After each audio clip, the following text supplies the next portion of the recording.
Então vamos começar. Então, na aula passada, a gente falou do início, de como surgiu a Páscoa. Então, a primeira Páscoa foi comemorada quando? Quando o povo foi liberto do Egito, que tem a ver com a 10ª praga, que a morte passou pelas casas, enfim. E aí a gente viu que a Páscoa foi celebrada também. Foi a primeira, a tradição, a festa mais antiga da tradição judaica, que é celebrada até hoje. E a gente viu que durante a Bíblia ela também foi celebrada durante o decorrer dos anos, né, dos séculos.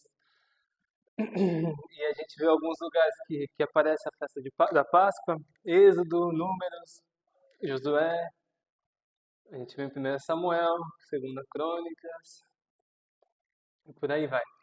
E a gente chegou agora na Páscoa, na época de Jesus. Os textos que trazem a Páscoa da época de Jesus são os evangelhos, Mateus, Marcos e Lucas. Então, nos evangelhos, que são chamados evangelhos sinóticos, é onde fala da Páscoa. E a primeira passagem que a gente vai ver da Páscoa é em Lucas 2, não a primeira, mas a mais antiga, né, dos evangelhos, é em Lucas 2, no versículo 41. Eles estavam indo celebrar a Páscoa, Jesus, o seu pai e a sua mãe, e como era comum, eles foram até Jerusalém. E nessa ocasião, eles já tinham celebrado a Páscoa, eles estavam voltando para casa. Quando eles estavam voltando, eles perceberam que Jesus não estava com eles, e Jesus era pequeno. Isso. Aí eles, no meio do caminho, falaram, cadê Jesus? Não está aqui, porque eles iam em comboio. Então eles perceberam que Jesus não estava ali com eles. Aí eles voltaram correndo para poder buscar Jesus. Aí quando eles chegam lá, Jesus, você ficou para trás? E aí Jesus responde para ele, por que vocês estão me procurando? Vocês não sabem que eu estou na casa do meu pai? E eles não entenderam. Mas então é a primeira passagem que traz Jesus e a Páscoa. É essa daí, Lucas 2, a partir do 41. Então foi quando eles esqueceram Jesus como se fosse dentro da igreja hoje. Ó, 4 referências à festa de Páscoa. João 2, João 6, João 11, João 12. Então, além dos evangelhos sinóticos, Mateus, Marcos e Lucas, João também faz referência à festa. Então, nessa época, como que era comemorada a Páscoa? Era o cordeiro, ele era sacrificado, e o sangue dele seguia todo aquele ritual de êxodo, um cordeiro, sem manchas, não podia ter osso quebrado, seguia tudo desde do êxodo, quando foi implantada a Páscoa, eles seguiam a tradição. Aí o sacerdote, ele lançava o sangue do cordeiro sobre o altar e a refeição ela podia ser comida em qualquer casa, eles se reuniam em grupos para poder celebrar. E aconteceu também com Jesus e os seus discípulos. Na última Páscoa eles se reuniram no cenáculo. O que é cenáculo? Você já ouviu essa palavra? Com certeza, né? Então, o cenáculo era como se fosse um terraço ou a cobertura da casa ou do lugar que ele estava, no lugar mais alto. E nessa ocasião da Páscoa, tem estimativa que se reuniam entre 60 até 180 mil judeus em Jerusalém. E agora vocês imaginam, naquela época não tinha carro, não tinha avião, não tinha nenhum meio de transporte que a gente tem hoje, então era cavalo e a pé. Então agora você imagina daquela região 180 mil pessoas se deslocando para um lugar só, a pé, não tinha tantas estradas. Então como ficava movimentado ali? Falando um pouco de história também, depois da queda de Jerusalém, que foi no ano 70 depois de Cristo, a Páscoa passou a ser uma celebração familiar, porque os judeus ali estavam sendo muito perseguidos.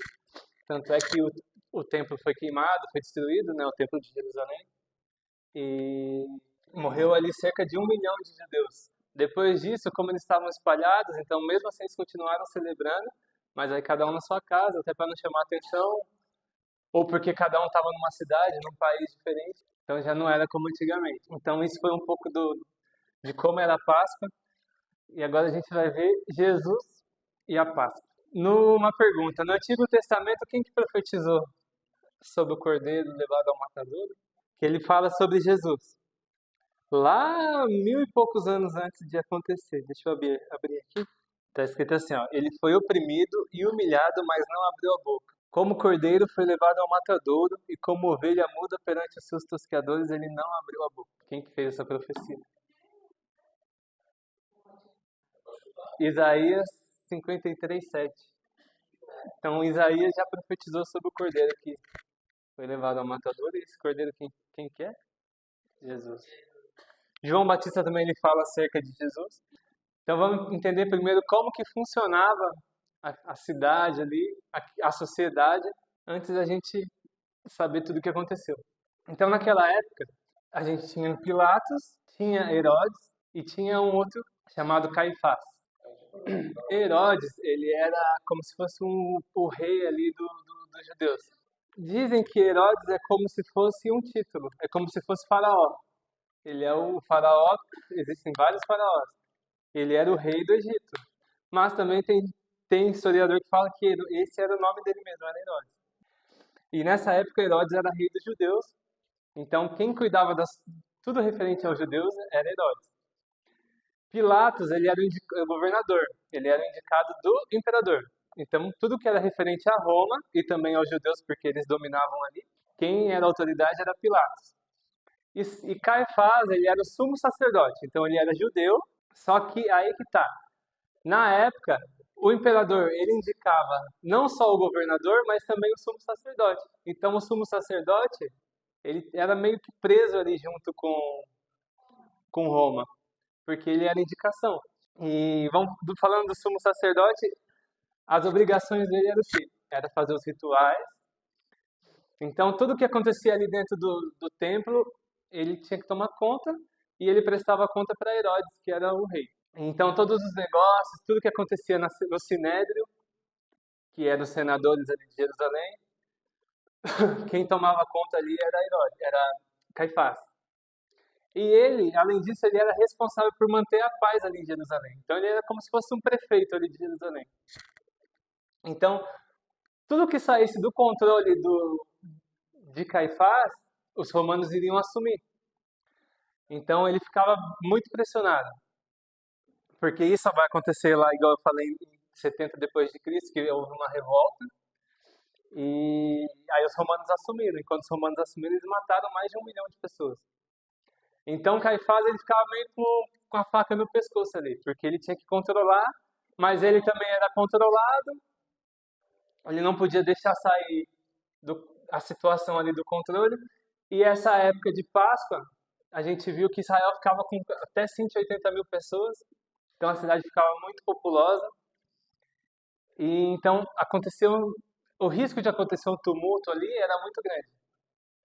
Então, nessa época, principalmente nessa época de Páscoa, os romanos já ficavam muito nervosos porque eles não gostavam de judeu, então eles já qualquer coisinha para eles era motivo para eles atacarem.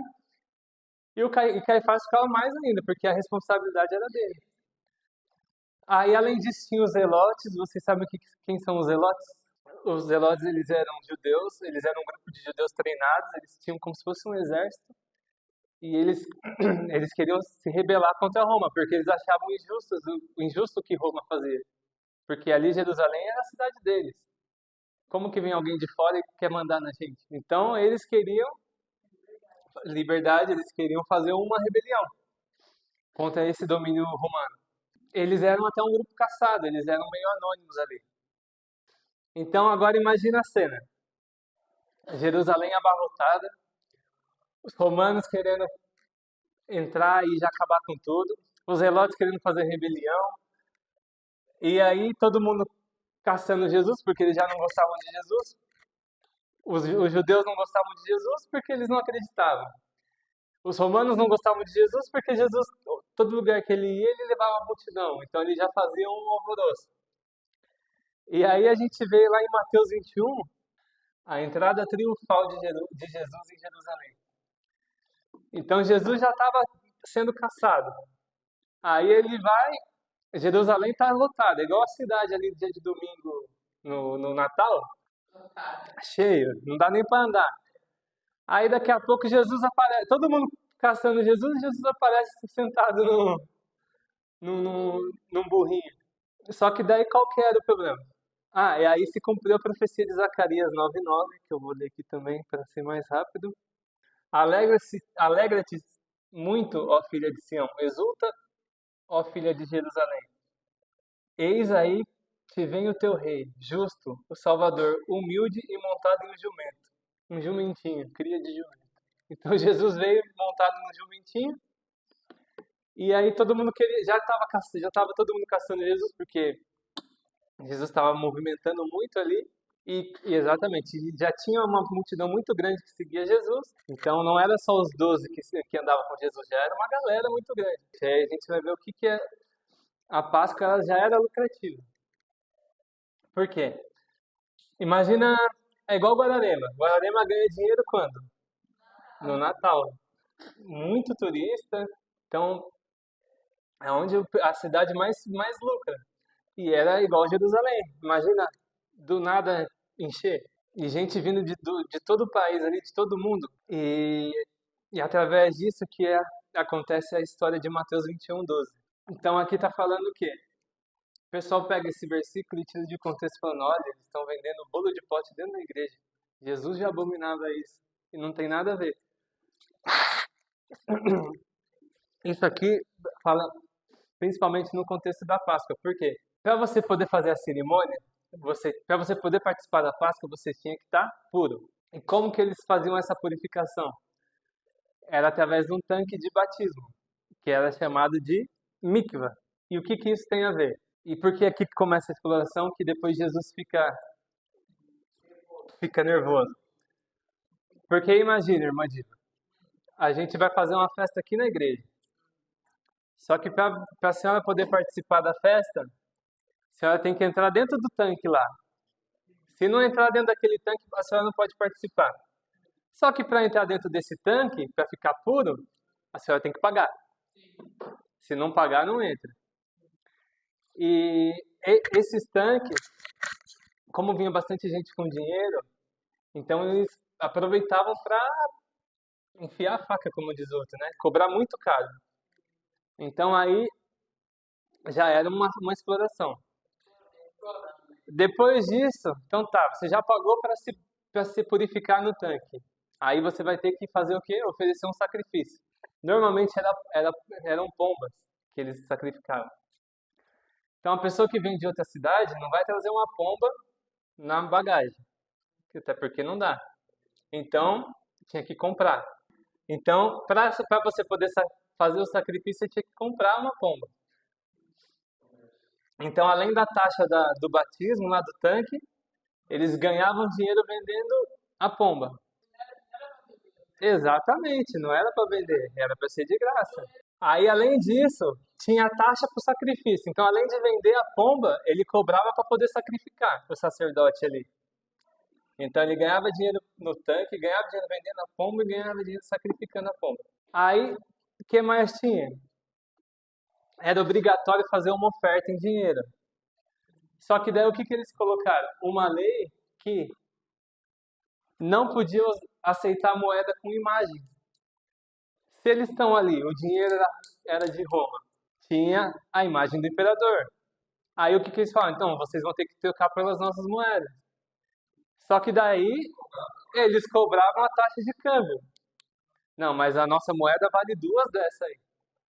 Então aí já ganhavam dinheiro também nessa troca, nessa taxa de câmbio. E esse relato foi quando Jesus entrou no templo, nessa época. E aí o que ele fez que a gente leu? Ele derruba a mesa dos cambistas, ele quebra as cadeiras dos que vendiam pombas. Então não é que não pode vender bolo de pote é pecado, Jesus abominava. Não tem nada a ver. Eles estavam usando para ficar rico. Então o pessoal tirava proveito. Por isso que Jesus ficou bravo, porque essa época que ele entrou era uma época de Páscoa. Então agora imagina, os romanos ali querendo pegar os judeus. Aí Jesus entra dentro do templo e começa a chutar tudo, quebrar tudo. Então, agora imagina, se Jesus se entregou de graça, é só a gente crer que a gente é salvo. Agora vamos pensar no cenário. A cidade está lá bombando. Aí vai Jesus que estava sendo perseguido, que todo mundo já queria um pretexto para poder prender Jesus, vai lá e começa a fazer esse alvoroço todo. Por que Jesus não foi preso? Porque já tinha muita gente seguindo ele. Então,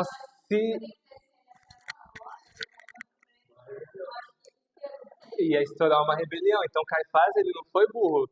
Ele falou, tem muita gente aqui, não dá para prender Jesus agora, porque Jesus já está muito popular.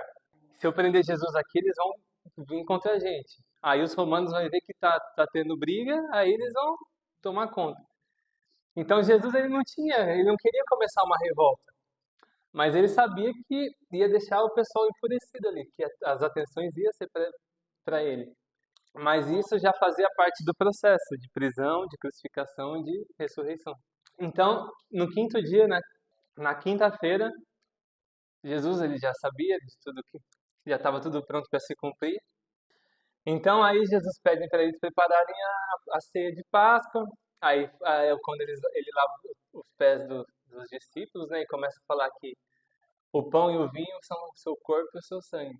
E aí eles falam, como que é o seu sangue? Se a gente nem pode tomar sangue, porque a lei proibia de beber sangue, né? Que a gente já viu. E eles só foram entender que era um sentido figurado no dia de Pentecostes, porque daí eles entenderam que o sangue e o corpo eram espiritual, não era nada físico. Então, após a ceia, eles foram para o jardim do Getsemane. Jesus já sabia tudo que ia acontecer, né? Que ele seria entregue para as autoridades. E ele se afastou com Pedro, Tiago e João, eles que eram os mais próximos dele. Ele foi se preparar em oração. E aqui é a foto do Getsemane hoje. O que significa Getsemane, vocês sabem? Aqui é o Monte das Oliveiras. Então Jesus subiu para orar.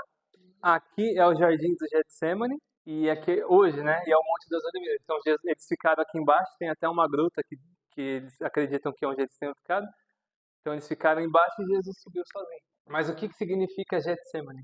Getsemane significa prensa de azeite. Por quê? Monte das Oliveiras. O que é oliveira? Produz azeitona. E aqui, até hoje, isso aqui é tudo oliveira, essas árvorezinhas. E aqui em cima é o Monte das Oliveiras, que era embaixo que eles colhiam e ali embaixo eles prensavam. Ninguém fazia ideia do que ia acontecer, né? Então, por isso que os discípulos adormeceram enquanto Jesus estava lá orando. E durante a oração, Jesus já estava muito angustiado. E Lucas, ele relata que o suor eram como gotas de sangue que caíam no chão. E esse é um fenômeno da medicina que acontece hoje. E Lucas, ele registrou isso, só tem no livro de Lucas, por quê? Porque Lucas era um médico. Então, no Evangelho de Lucas, ele está registrado isso. Esse fenômeno é tanta adrenalina no corpo que a pele fica sensível e os vasos eles se rompem sozinhos. É hematidrose. Então, o que desencadeia esses episódios? Essa hematidrose são episódios traumáticos ou estresse emocional. Então, o medo, o estresse intenso, eles impulsionam nessa condição. Então, falando da prisão de Jesus. Então, lá em Marcos, o que conta? Que o Judas foi até o chefe dos sacerdotes para entregar Jesus. Simplesmente disse que foi que a irmã Jane falou, ó, lá você vai encontrar Jesus, ele está sozinho, então você vai conseguir prender ele, não tem multidão, e era tudo o que eles precisavam. Qual o valor que foi pago para Judas para que ele dissesse onde Jesus estava? 30 moedas de prata. E agora, eu coloquei aqui 3 versículos. Vocês têm que adivinhar em qual dos versículos está falando isso. Adivinhar não, né? Quem achar primeiro o versículo, lê. Lembra que eu falei que todos os evangelhos, eles têm uma visão do que foi escrito. Lucas escreveu falando da parte da medicina. Então, quem escreveu falando da parte do valor que foi pago? O que esses 3 versículos têm em comum? Os 3 versículos falam da mesma situação. Só que Mateus, que era especialista em dinheiro, fala o valor. Então, depois que traiu Jesus, Judas ele se arrependeu do que ele fez. Tanto é que ele volta lá no pessoal que deu dinheiro para ele e fala, ó, eu pequei, entreguei o sangue inocente, e ele pega o saco de moeda e joga, ó, tá aqui as 30 moedas. Aí os sacerdotes respondem desse jeito para ele. E o que isso nos importa? A responsabilidade é sua. Então foi depois disso que Judas foi e se matou. Ele viu o que ele tinha feito, né? Então, mas os sacerdotes não estavam nem aí. O problema é seu, filho. Então a gente já viu aqui. E agora, com Jesus já preso, eu vou pular a parte que a gente vai ver numa outra aula. Então, Jesus foi levado até Pilatos, né, que era o principal ali, representando Roma. E aí ele ofereceu para a multidão: vocês querem quem solte quem? Jesus ou Barrabás? Só que para Pilatos, quem que era melhor ser solto, Jesus ou Barrabás? O que vocês acham? Por quê? Barrabás ele era um líder rebelde também. Que ele tinha sido preso porque ele tentou um motim contra Roma. Então para Pilatos, Jesus não representava ameaça, porque Jesus mandava o quê? Pague seus impostos, obedeçam às leis. Então Pilatos ele queria ficar bem com os judeus também. Então ele era político, então para não perder o seu lado político ali também, ele não queria ficar mal com os judeus. Então ele deu essa opção. E, e diante dos prisioneiros ali, ele perguntou se queriam que fosse Jesus ou Barrabás solto. E a gente sabe que o povo escolheu. E Marcos, ele revela que era costume da Páscoa soltar um prisioneiro. Então não era que Pilatos estava sendo bonzinho, já era costume. Então Pilatos não inovou nada, ele só aproveitou da situação. Por isso que ele falou: ó, eu lavo minhas mãos, vocês que estão escolhendo, não sou eu. Então, com toda essa humilhação que Jesus estava passando, que já havia passado, a crucificação ela ainda é um dos meios mais cruéis de execução. E era extremamente dolorosa e levava dias para morrer. Além de tudo que Jesus já tinha sofrido, apanhando, Jesus já tinha apanhado, tudo. E a crucificação, vocês acham que a pessoa morre por quê? Falta de ar. Na verdade, esse tipo é chamado de crucifixão. E a última afronta de Pilatos ali, agora ele está afrontando os judeus também. Por quê? João, eles sabem que os judeus não aceitavam Jesus. E o que ele coloca na plaquinha, na cruz? Jesus de Nazaré, o rei dos judeus. Então, na plaquinha que está em cima da cruz de Jesus, está escrito. E aí, para a gente acabar, Jesus ele se entrega, na verdade. Não é? Ele curva a sua cabeça e entregou o seu espírito. Tetelestai, está consumado. E nisso a gente percebe que Jesus ele estava consciente até o último minuto de vida. Ele se entregou voluntariamente, ele abaixou a cabeça, ele estava consciente. Apesar de todo o sofrimento que ele tinha sido exposto ali. E o que mais aconteceu? Jesus foi preso na quinta, na sexta ele foi crucificado. E o que acontece? O corpo, e normalmente as crucifixões eram na sexta.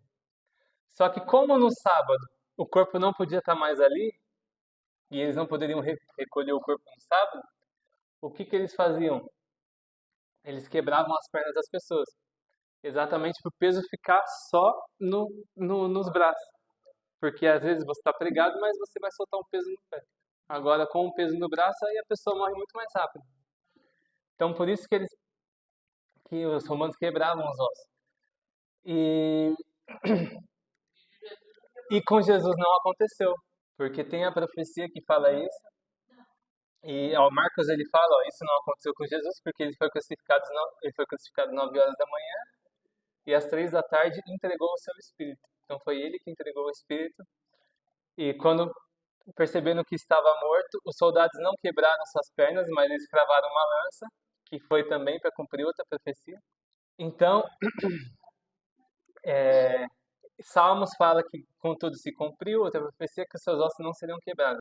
E outra, em Zacarias, fala que o seu corpo seria transpassado.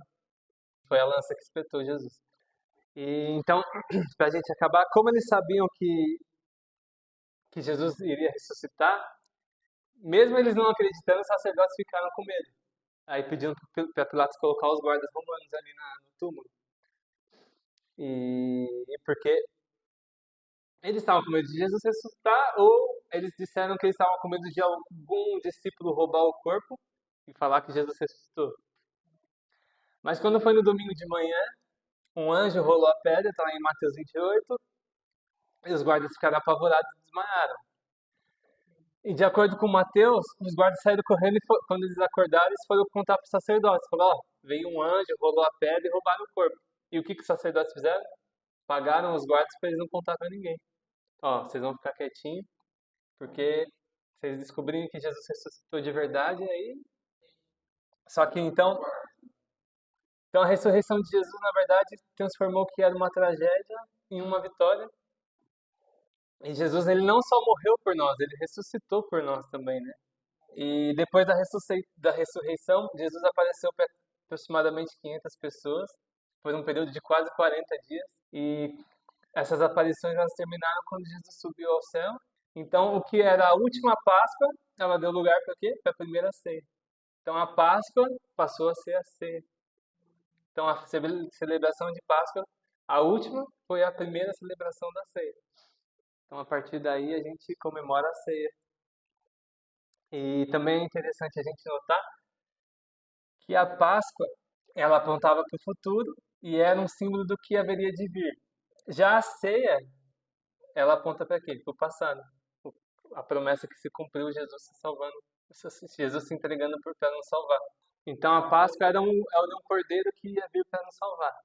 E agora a ceia a gente se lembra do cordeiro que veio e nos salvou. Então, a nossa aula é essa. E na semana que vem a gente finaliza com uma aula bem legal. Vamos orar então?